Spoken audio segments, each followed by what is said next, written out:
సోదరులారా, గంటపాడు ప్రజా సంఘాల కార్యాలయం వద్ద సుందరయ్య గారి 41వ వర్ధంతి సభ జరుపుకుంటున్నాం మనం.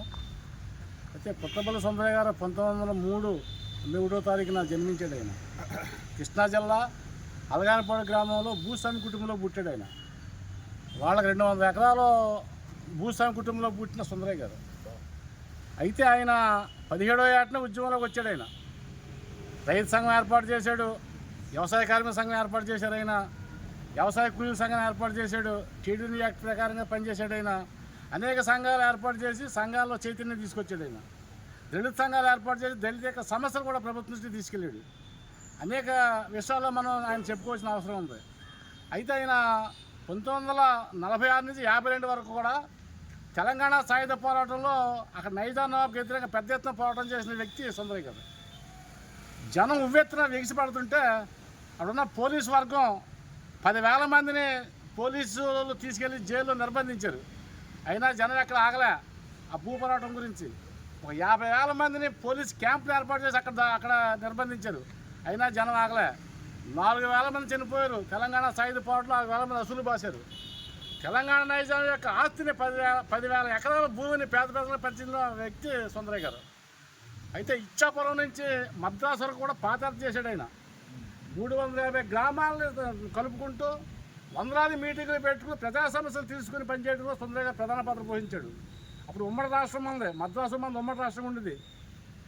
మద్రాసు శాసనసభలో ఆయన ఎలుగెత్తి ప్రజా సమస్యల కోసం ఆయన పెద్ద ఎత్తున మాట్లాడిన వ్యక్తి సుందరయ్య గారు. ఇవాళ మనం చూస్తున్నాం, ఒక వార్డు కౌన్సిలర్ అయితే చిన్నకారు మీద తిరుగుతున్నాడు. ఆయన పార్లమెంట్ సభ్యుడిగా పనిచేశాడు, శాసనసభ్యుడిగా పనిచేశాడు. పార్లమెంట్ సభ్యుడిగా పనిచేసినా, శాసనసభ్యుడిగా పనిచేసినా సైకిల్ మీద వెళ్ళేవాడంట. ఆయన సైకిల్ తొక్కివాడు. ఆయన ఒకసారి పార్లమెంట్కి వెళ్తే అక్కడ గేట్ కాడ ఒక వాచ్మెన్ ఈ నాపాడంట. లోనికి వెళ్ళకూడదు నువ్వు ఆగానే, బాబు నేను పార్లమెంట్ సభ్యుని అని చెప్పి ఆయనకున్న బయోడేటా చూపించాడు.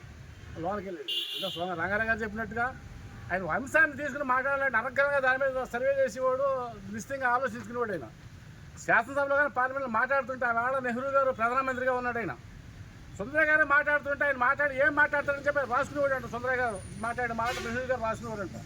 ఆయనతో పాటుగా అనేక మంది పార్లమెంట్ సభ్యులు కూడా ఆయన చెప్పిన విషయాలను చాలా ఆసక్తిగా వినేవారు ఆయన.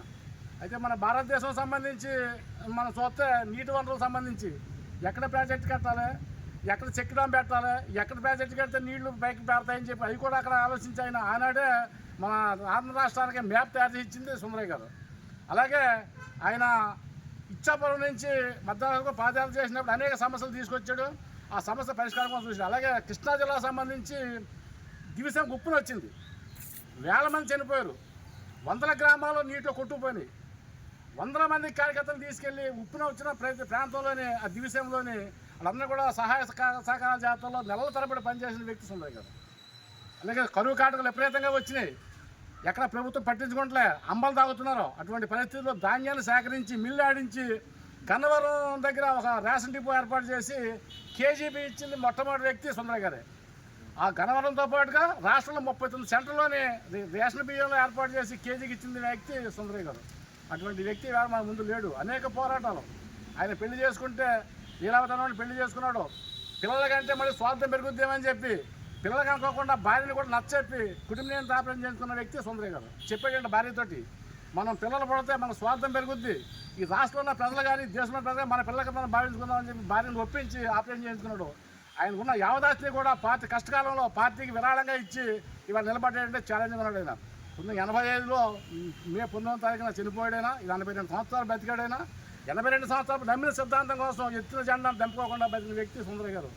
ఆయన ఈవేళ మన కమ్యూనిస్ట్ పార్టీ కాదు, ఏ పార్టీలో కూడా మచ్చలేని వ్యక్తి ఎవరంటే సుందరయ్య గారు అయితే చెప్పొచ్చు. ఒక కమ్యూనిస్ట్ పార్టీ కూడా కాదు, ఇలా కాంగ్రెస్ పార్టీ కానీ బీజేపీ కానీ ఇంకో పార్టీకి ఏ పార్టీ అయినా సరే సుందరయ్య గారికి మద్దతు చెప్పడానికి ఎవరు కూడా సరిపోయిన వ్యక్తి. అటువంటి వ్యక్తి ఈవేళ మన ముందు లేడు.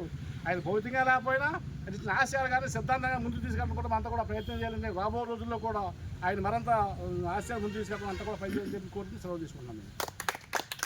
జోహార్ సుందరయ్య గారికి.